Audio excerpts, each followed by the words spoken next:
And here we are for the last part of the Sierra accounting cycle solution. We are up to 12 minutes of work, and on the final, you'll have a half an hour. So let's, I think I'm going to just dive right into it. So I'll start the timer.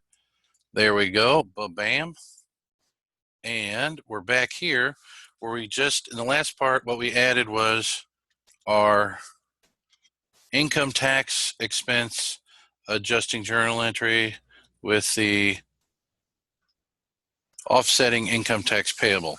So now the next part of the accounting cycle goes income statement, statement of retained earnings, balance sheet. So let me be clear about this adjusted trial balance.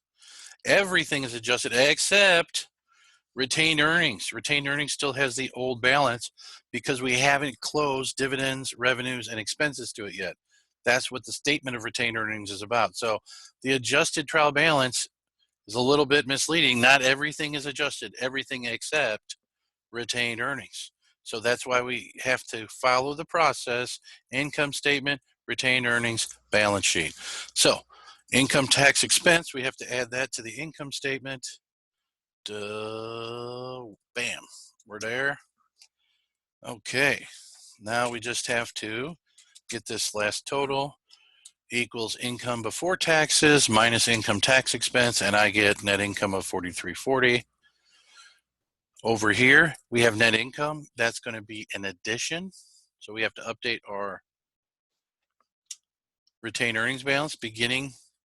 I gave you, I put that in there. Excuse me, little cough. And we're going to subtract dividends. So where are dividends? 7,000. Whoa, that's a lot of dividends. Whoa. So it's the beginning balance plus net income, subtracting out the dividends. You end up with 6140 in retained earnings. Okay, so here we go to the balance sheet. I am the nicest accounting professor ever. Look at all this work I did for you. All right, so basically everything that wasn't adjusted. So we got to go back to our adjusted trial balance. We're going to get our interest payable, our income tax payable. Let's go grab that. 2893. And the total current liabilities will be the sum of all this.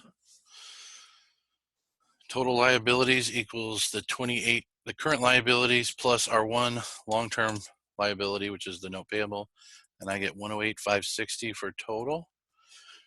Let's go grab the updated accumulated depreciation, 17,000. All right, now that's going to be a reduction, so I should probably put a minus sign in front of there. I've summed total current assets for you. Oh, that number is misleading. Total current assets plus the property, plant, and equipment less, or add the minus 17,000, 118,700. Oh, I guess I was being nice to give you the balance to check. I'm even nicer than I first thought. Okay, so the retained earnings updated balance from the statement of retained earnings, 6140. Total stockholders' equity is the sum of all the components of stockholders' equity. Total liability and stockholders' equity is stockholders' equity plus total liabilities. Okay, so we're done. Let me click the timer. Look at that, 15 minutes and explaining it to you. So, I know obviously I've been here before, I've done this, but I also was explaining it to you. So you just having to do it, you should have plenty of time if you have practiced. You have to practice, okay? What else can I say about this? All right, so if you get to your adjusted trial balance and it doesn't balance, you have to take care of that first.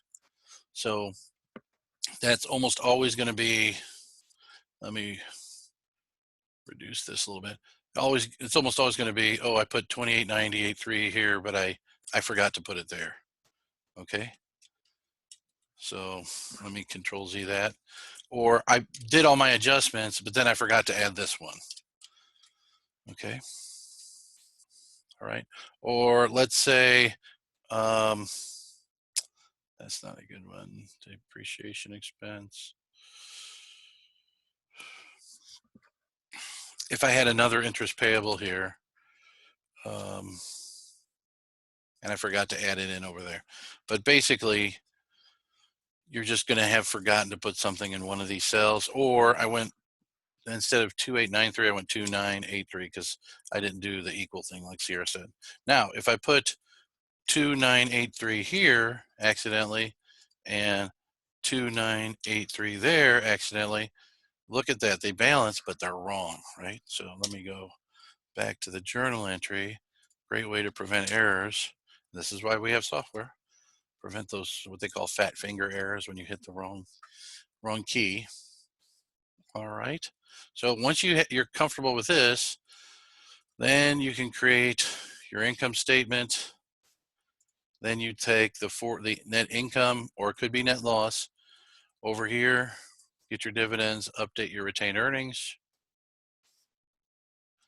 I am not going to guarantee. Oh, it doesn't. What the? I got to start this whole video over. What did I just do?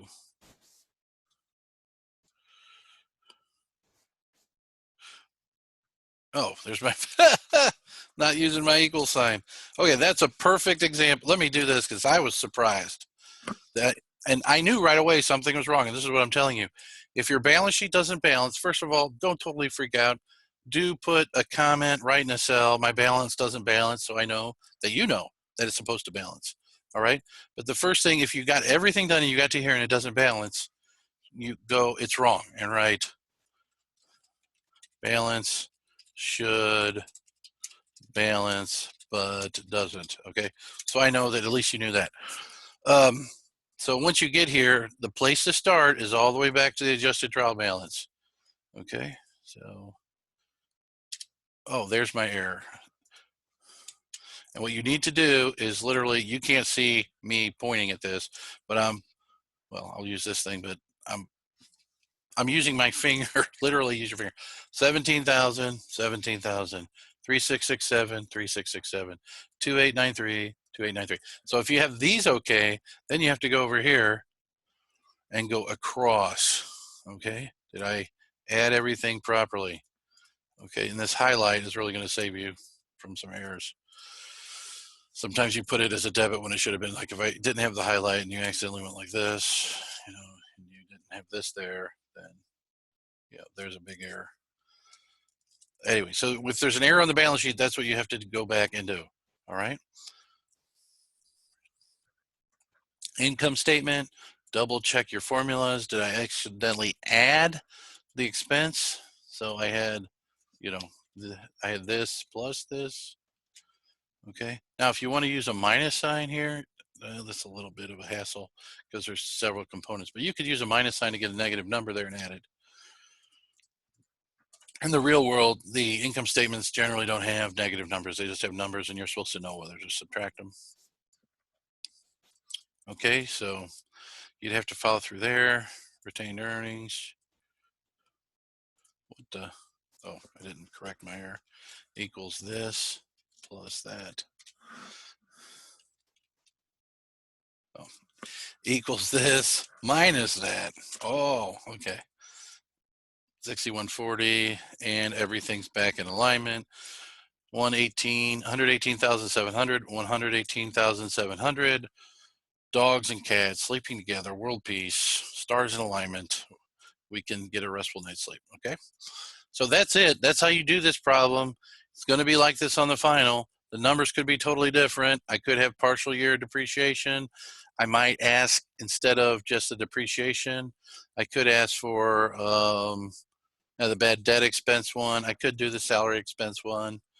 You all are certainly going to have, I will tell you absolutely, income tax expense. Okay, but really the only other one I'd do here would be salary expense. I'll tell you what, we won't even have the bad debt. That's kind of a tougher one. I could have the salary expense, but I could have partial years for depreciation. Regardless, all the numbers are going to be changed around. I am pretty confident that this video is giving you a good leg up on the final. Good luck, and please contact me if you think you need to go over it some more.